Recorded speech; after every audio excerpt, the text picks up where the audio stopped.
você tira a periferia da periferia e leva a periferia pra dentro da universidade. É traumático. A melhor frase é traumático. Muito traumático. É muito traumático. É muito traumático. Qual que é a reação? Não, o que foi... Uma pergunta que, assim, eu sei a resposta porque você falou pra gente naquela live lá 2 anos atrás, mas só pra falar. Você tava falando do vestibular pra entrar, que é cada um pra um instrumento. Qual foi o seu instrumento?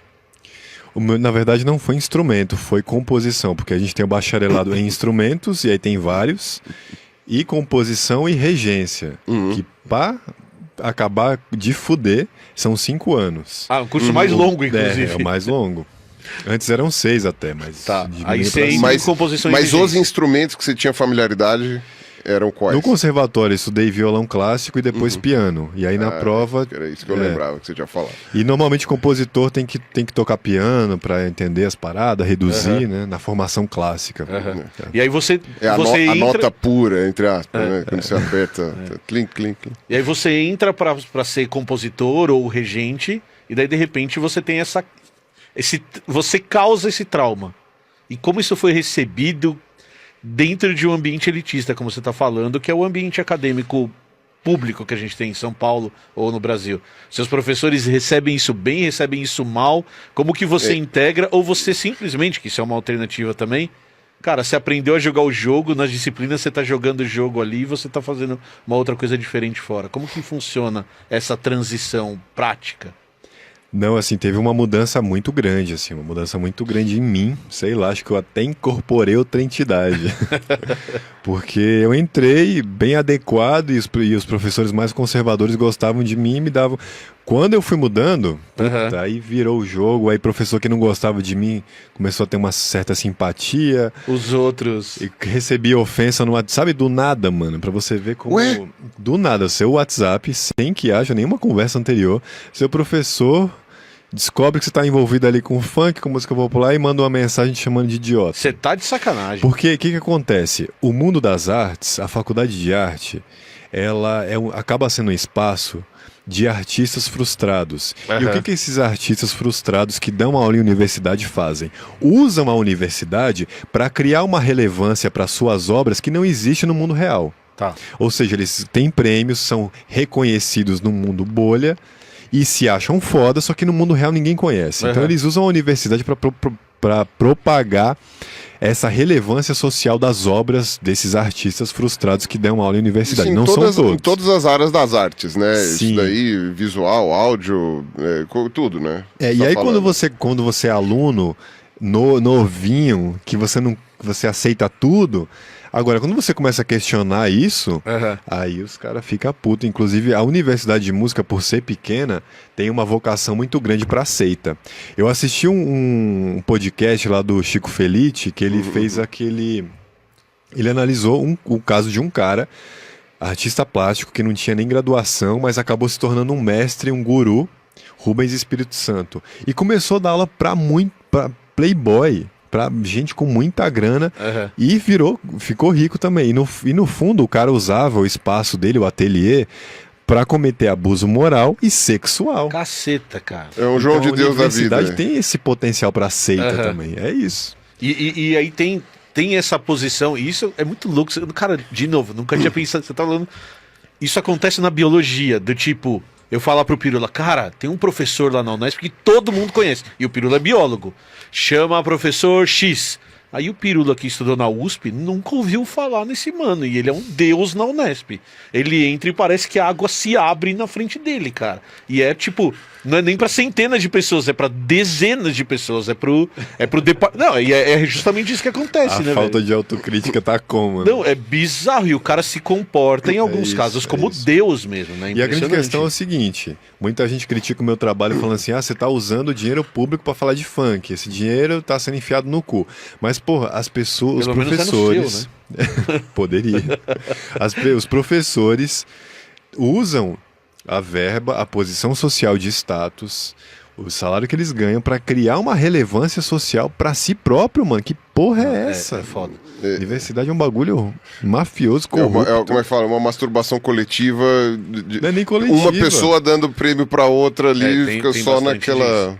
Tem bastante Às vezes é uma automasturbação com o cara gozando o próprio olho. O bagulho é muito louco. E rola e acontece. Acontece. Eu me arrependi de fazer analogia. Mas tudo bem. Porque sabe aquela olhadinha que devia ter pensado melhor. Mas... Eu falei lá no primeiro momento é verdade, que a gente ia falar de ia putaria, começar a putaria. Sabe? Então, você, por favor, respeite o tema da live. Ok, estou respeitando. O senhor Tá bom, vamos falar de putaria. Surubas, vamos lá. Mas eu esqueci, você quer perguntar? Não, o que eu ia falar daí você... Aí o funk já volta com força dentro da academia. Você vai fazer mestrado com funk também ou não? Você já, nos seus estudos de mestrado, você já vai pra música popular mesmo, e vai falar desse tipo de música, ou não? Então, na Unesp eu não senti espaço para isso. Aí o que eu fiz para fazer um mestrado? Primeiro assim, eu já estava desistindo da universidade, da carreira acadêmica. Tá. Quando eu comecei a perceber a possibilidade de levar aquilo que está no meu coração, aquilo que eu gosto, como um trabalho de mestrado, eu falei, opa, dá para continuar aqui. E outra coisa, eu também fiz o mestrado por falta de perspectiva na minha vida. Perfeito. Porque é igual entrar pro crime, mano. Você entra num caminho, quando você vê, você fala, ó, já fiz conservatório, já fiz uma graduação de 5 anos, olha a idade que eu tô agora, vou fazer o que agora com essa porra? Então, seguir na mesma linha. Foi uma falta de perspectiva também, mas ao mesmo tempo uma falta de perspectiva aliada à possibilidade de estudar o que eu queria. O que eu tive que fazer na Unesp? Eu fiz o mestrado no departamento de arte, que é mais aberto que o de música e menos racista. E ali eu encontrei um orientador que também é músico e cineasta. Então o meu mestrado foi produção de vídeo pro YouTube. Tem essa possibilidade. Louco. Da hora. No mestrado eu discuti o debate sobre a legitimidade do funk nas redes sociais e no pensamento público. Tá. E aí eu consegui achar espaço no departamento de música da USP para pesquisar o funk. Mas daí quando você fala de ir pra USP, não precisa citar nomes, é porque tem mais abertura para esse tipo de música mesmo. Então você já conhecia, por exemplo, pesquisadores ali, ou você tem que escolher o orientador que abre essa porta para você que você não via na Unesp, por exemplo. Eu não encontrei ninguém envolvido com funk. Tá. O meu orientador atual, ele tem um envolvimento com o MPB e com o rap do Racionais, que também a gente sabe que é um tipo de estética mais consagrada pela branquitude. Mas o primeiro orientador que eu escolhi, ele era especialista na música do Oeste Africano, Benin, Nigéria, a música desse Oeste Africano, de onde pessoas foram... Por ser o Oeste Africano, tá mais perto do Brasil, as pessoas foram roubadas e trazidas para cá. Tá.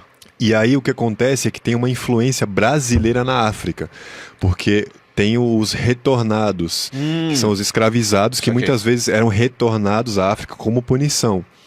E aí, por conta disso, enfim, tem uma... punição? Tipo assim, você fez alguma coisa, não sei o quê. Imagina o cara que já nasceu aqui, já fala português, vai chegar lá, ele é um país completamente estranho. Tinha até essa possibilidade. Porque se fosse um que veio pra cá, seria até um favor, né, devolvendo. Que veio arrancado de lá, voltar, mas entendi, é verdade. Aí já é filho, neto, já... Então, mas daí você tem essa construção da música, porque eles não vêm de lá sem música. Eles vêm pra cá sequestrados e eles têm uma música africana. Sim. E aí eles trazem essa música pra cá e aí você tem esse caminho de volta dessa música que já tem a influência, influenciando em música lá também. Só que é um outro tipo de estética, é a música iorubá, religiosa, ou seja, tudo aquilo que é mais antigo é mais aceito. A gente está falando de África, a gente está falando de um povo explorado, subalternizado, mas por ser uma cultura iorubá antiga, vamos aceitar que tem o seu valor.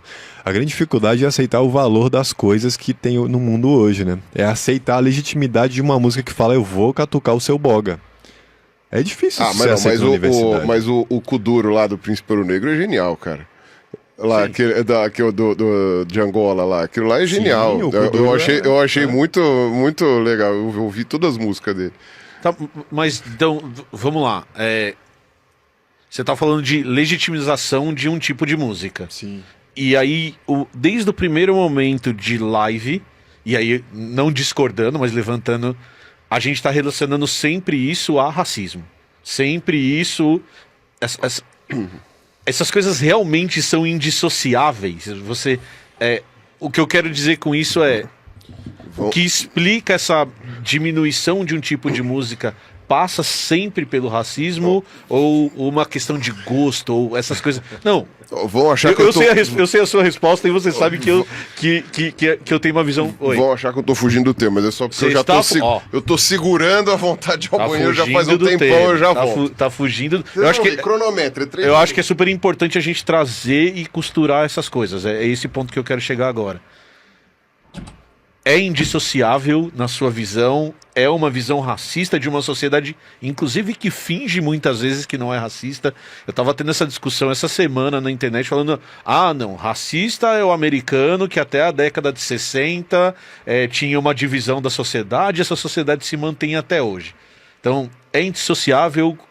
Que discussão que a gente pode trazer que você traz em relação a isso? A gente não gosta da música da periferia porque a gente não gosta ou porque a gente tem essa estrutura social no Brasil hoje? Só pergunta fácil. Sim, você queria simplicidade? Não, essa pergunta é fácil. É por causa da estrutura social que é racista. A gente não pode fazer nada sem pensar no racismo. Tá. Não dá pra fazer nada sem pensar no racismo porque isso marca a nossa sociedade brasileira. E uma das grandes facetas do racismo é desviar a atenção para a questão racial. Tá.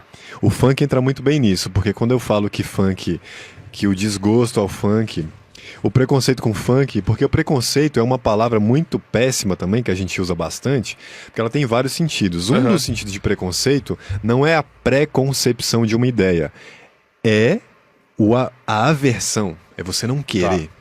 Então, quando a gente fala de preconceito com funk, a gente está falando dessa aversão. Essa aversão é por quê? Porque vem do preto, do favelado. E o racismo escolheu o funk, o racismo que é um fenômeno muito antigo, escolheu o funk recentemente na nossa história. Principalmente a partir dos anos 90, quando começou a ter uma visibilidade maior no Rio de Janeiro, e você começa a descrever os funkeiros como bandidos, marginais, essencialmente do mal, para pintar essa imagem do funkeiro como um bandido ruim por essência para poder exterminar essa população. Tá. Quando essas matérias começaram a ser divulgadas no Jornal do Brasil, a gente tem, é o mesmo momento histórico que você tem a chacina do Acari, a chacina de Vigário Geral, a chacina da Candelária. É esse neoliberalismo que vai enxergar o pobre como um problema que deve ser eliminado. Tá. E aqui em São Paulo a gente não tinha o funk, mas a gente tinha a mesma mentalidade de extermínio da população preta, que é vista como um problema, e a gente tem o massacre do Carandiru, que gerou como efeito colateral a criação do PCC. Agora, sua pergunta sobre gosto. O gosto não é nosso. Tudo aquilo que a gente só gosta, o que a gente conhece. Sim. E a gente só conhece o que está na nossa sociedade, aquilo que circula, e tudo aquilo que circula no capitalismo tem uma relação de poder com o capital, uma relação inseparável com o dinheiro. Tudo aquilo que a gente vê tem uma relação com o dinheiro, não tem como. Então, se o nosso gosto fosse realmente nosso, a gente, sei lá, poderia gostar da música indiana do século XVIII. Perfeito. Ou da música aborígene feita não sei quantos mil anos antes de Cristo. Ou seja, se o nosso gosto fosse nosso, ele seria muito mais autônomo, descolado do que a gente conhece. Na verdade, quando a gente fala de música, a gente fala de grupos sociais. Quando a gente não gosta de uma música, um musicólogo muito importante canadense, Murray Schafer, constatou isso. Quando a gente não gosta de uma música, normalmente é porque a gente não gosta do grupo social que faz aquela música. Se você não gosta de sertanejo, provavelmente você não gosta do agroboy, heterotop, tóxico. Provavelmente você não gosta disso. Se você não gosta de rap, provavelmente você não gosta de preto favelado. Se você não gosta de funk... Não é sobre a música, não é só sobre aquilo que você está escutando, é sobre aquilo que... É sobre quem canta, inclusive, Sim. E sobre principalmente quem escuta. E outra coisa importante, não gostar, ninguém é obrigado a gostar de funk. Nada, pelo amor de Deus. Não gostar é uma coisa. Por exemplo, eu não gosto... Normalmente o que a gente não gosta nem chega na gente. Tipo pop... o K-pop coreano. Nem chegou em mim, então talvez eu não conheça, eu não gosto. Eu posso falar não gosto, né? Mas na verdade eu não conheço. Não conhece. Agora, campanha pra falar, isso não presta, isso é uma desmoralização, objetificação da mulher, não sei o quê, papapá. Isso é uma estratégia de gastar energia pra calar um gênero musical. Isso não é simplesmente não gostar. Isso é aversão. Não é simplesmente não toca no meu Spotify, é simplesmente eu não quero que isso exista. É ódio, né? eu não quero que isso exista. É bizarro. Perfeito.